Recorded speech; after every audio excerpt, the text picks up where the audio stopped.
मुर्शिद का मैखाना नाम है, दोनों आलम के हकीकत के पैगाम नाम है। ला इलाहा इल्लल्लाह, ला इलाहा इल्लल्लाह, ला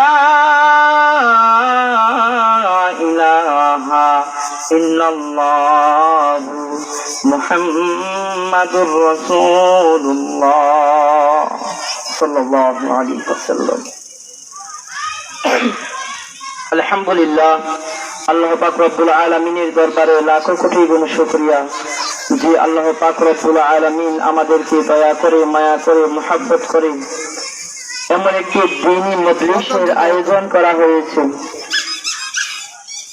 আজকে বাইসারা দারুস সালাম মাদ্রাসা ও এতিমখানা মৌসুমী বরকতমের উদ্যোগে ওয়াজ ও দোয়ার মাহফিলের সম্মানিত সভাপতি, দূর দূরান্ত থেকে আগত হযরতে উলামায়ে কেরাম সকলে আমাদের মধ্যে আস্তে আস্তে উপস্থিত হচ্ছেন। অতএব আমরা এলাকাবাসী যারা আছি এদিক সেদিক ঘোরাফেরা না করে অন্তত আজকের রাতটা আমরা এই দিনের মজলিসে বসে আল্লাহ ওয়ালাদের মুখ থেকে, আল্লাহর ওয়ালিদের মুখ থেকে, বুজুর্গনের কেরামদের মুখ থেকে আমরা কিছু দিনের আলোচনা শুনবো, বুঝবো এবং এই অনুযায়ী আমল করব, নিজে আমল করব, মানুষকে দ্বীনের প্রতি আহ্বান করব।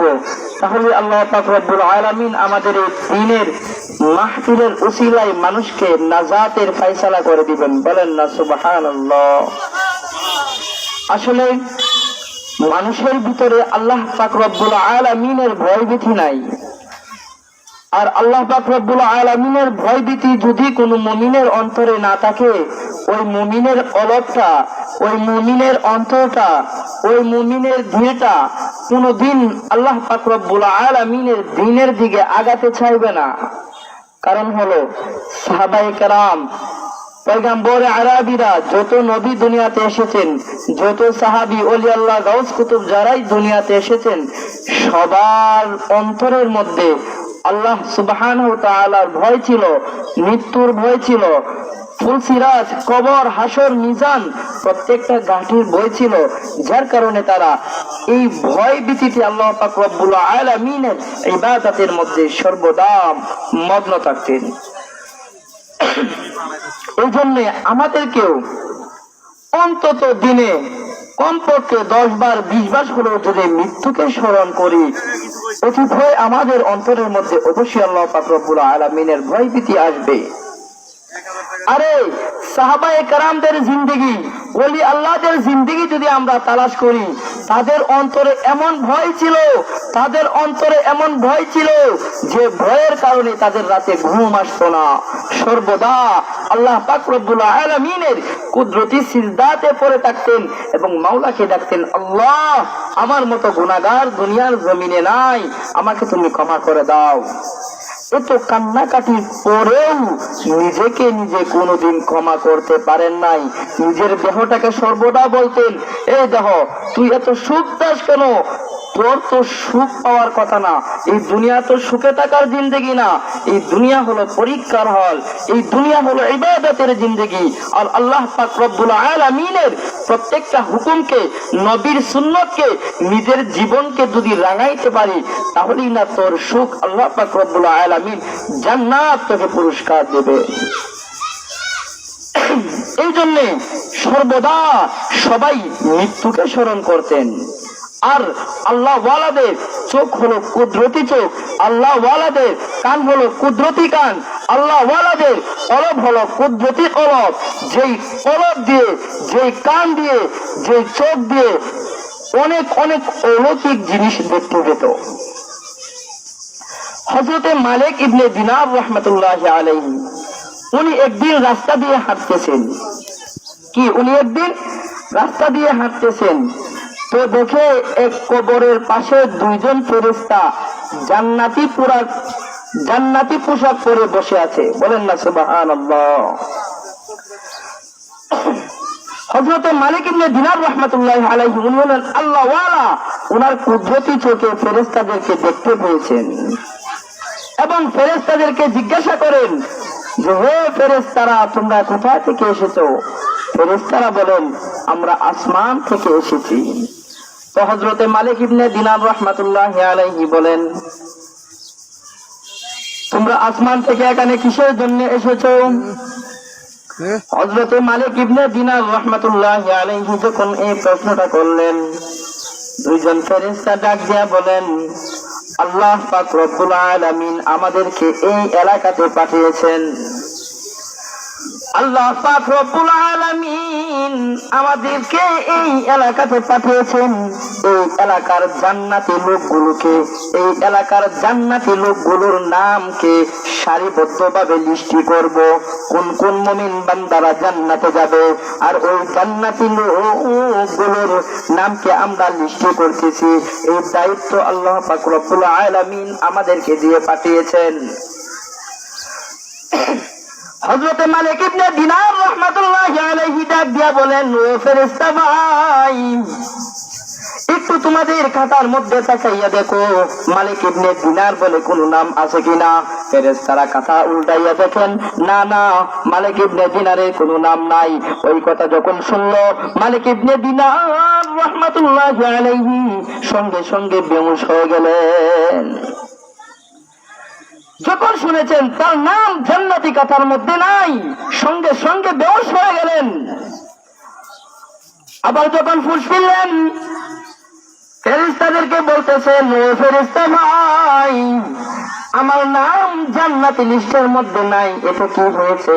আমি তো জান্নাতি মানুষদেরকে খুব মহব্বত করি, আমি তো জান্নাতি মানুষদেরকে খুব ভালোবাসি, আমি তো আল্লাহ ওয়ালাদেরকে খুব মহব্বত করি।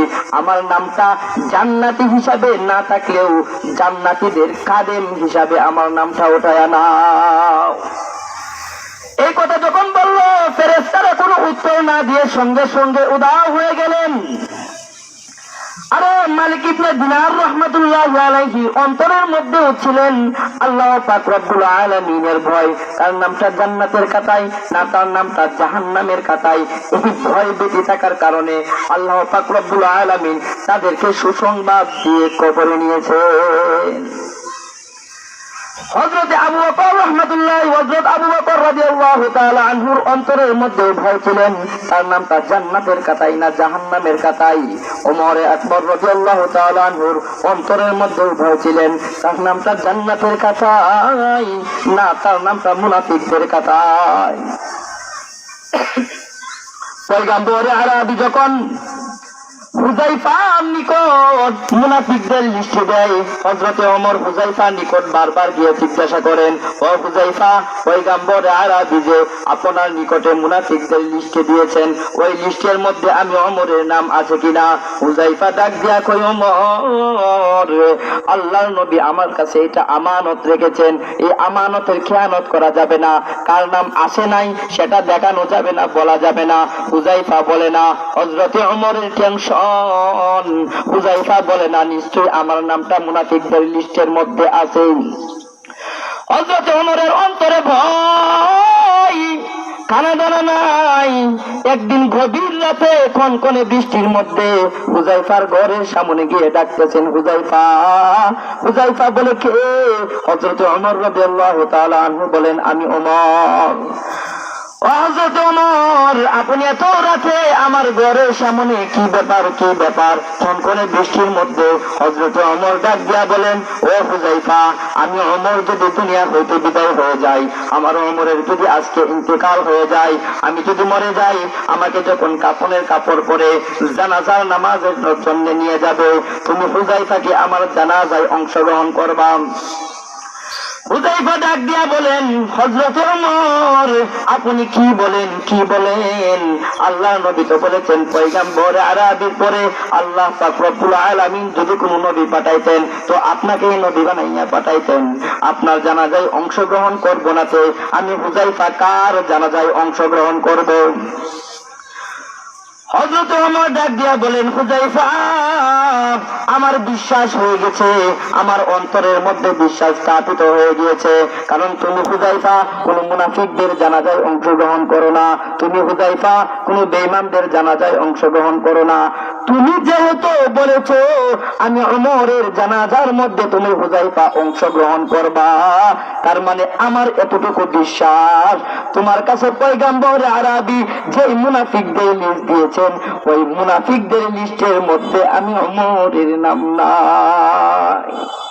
ওমরেরও টেনশন, জান্নাতের কথাই নাম না জাহান্নামের কথাই নাম। আবু বকরের টেনশন, হযরত মালিক ইবনে দিনারেরও টেনশন।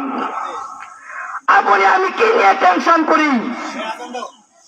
কোন টেনশন আছে আমাদের? কোন টেনশন নাই। এই জন্য সর্বদা সর্বক্ষেত্রে আল্লাহ পাক রব্বুল আলামিনের হুকুমকে মেনে নবীর তরিকা অনুযায়ী যেভাবে জীবনকে রাঙানো যায় এরকম মনের ভিতরে হিম্মত, মনের ভিতরে আল্লাহ পাক রব্বুল আলামিনের তামান্নাকে স্থাপিত করতে হবে।